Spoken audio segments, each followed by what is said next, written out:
You know that feeling, like you're trying to navigate life but you don't have a map? Well, in a way, that's what humanity has been doing forever. Today, we're going to dive into that age-old quest to create one. We'll look at three really big maps: science, philosophy, and religion, and see how each one tries to guide our search for meaning. I mean, really, it all boils down to this, doesn't it?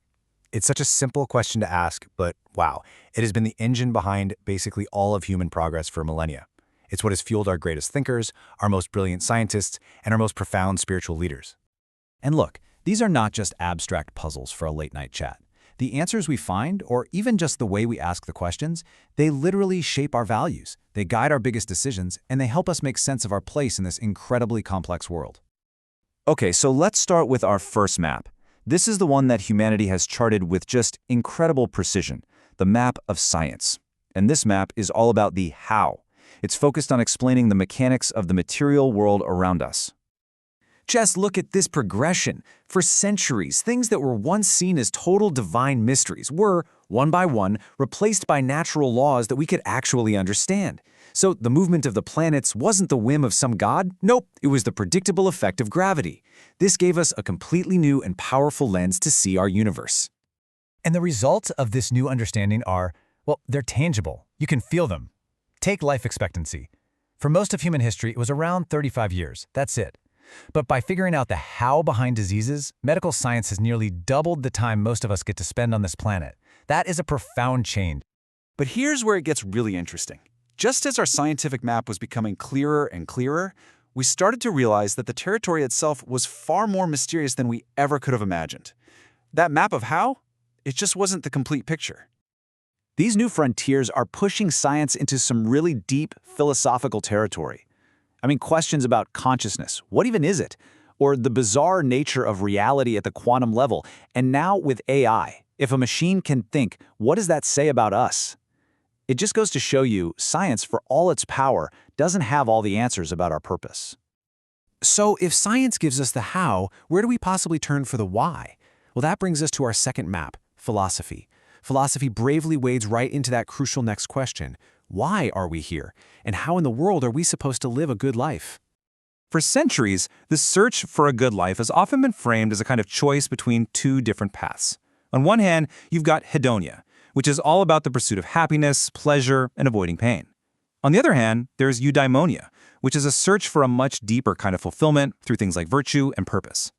And just look at the sheer variety of answers philosophy offers. It's a whole spectrum. You've got the classical idea that meaning is something out there that we have to find. Then you have existentialism, which says, nope, you have to create it for yourself. And in between, you have everything from nihilism, which says there's no meaning at all, to utilitarianism, which is all about creating the most good for the most people. There is definitely no single right answer here. Okay, so science explains the how, philosophy explores the why, but our third map, religion, it offers something different. It actually points to a destination. It gives us a sense of ultimate purpose. It's a word we use all the time, right? But what does it truly mean at its core? Well, the answer is kind of hidden in the word's ancient roots, and it's actually pretty profound. So it turns out religion isn't just one thing, it's two. One Latin root, religare, means to bind or to connect with something beyond ourselves. But another root, religere, means to read again or to reflect on wisdom. So you see, religion is both this active relationship and this reflective practice. It's a really powerful combination. In this dual nature, lets religion act as both a personal compass for you and me, and also as a kind of moral glue for an entire society. It gives us this grand story to be a part of, a moral framework to live by, and a way to foster a really deep inner spiritual connection. You know, this perspective really reframes that whole debate. Instead of seeing science and religion as these bitter rivals, we can see them as complementary ways of knowing. Science is empirical. It describes the mechanics of the universe. Religion is existential. It addresses our place and purpose within that universe. One tackles the how, the other, the why. So what happens if we stop treating these as competing maps? What if we start to overlay them? What kind of picture starts to emerge when these maps are actually integrated? Well, a perspective known as unification thought suggests exactly this. It argues that a complete understanding of meaning doesn't come from choosing one map over the others, but from weaving all these different threads of human thought into a single, much richer tapestry. And you can really see how this could work in harmony. Philosophy opens the door with the big questions. Science then steps in to reveal the physical mechanisms. And then religion helps awaken our inner, spiritual dimension. Each one plays a crucial role in creating a much fuller understanding of who we are. In this unified view, genuine meaning isn't just some idea you think about, it's a practice. It's something you do.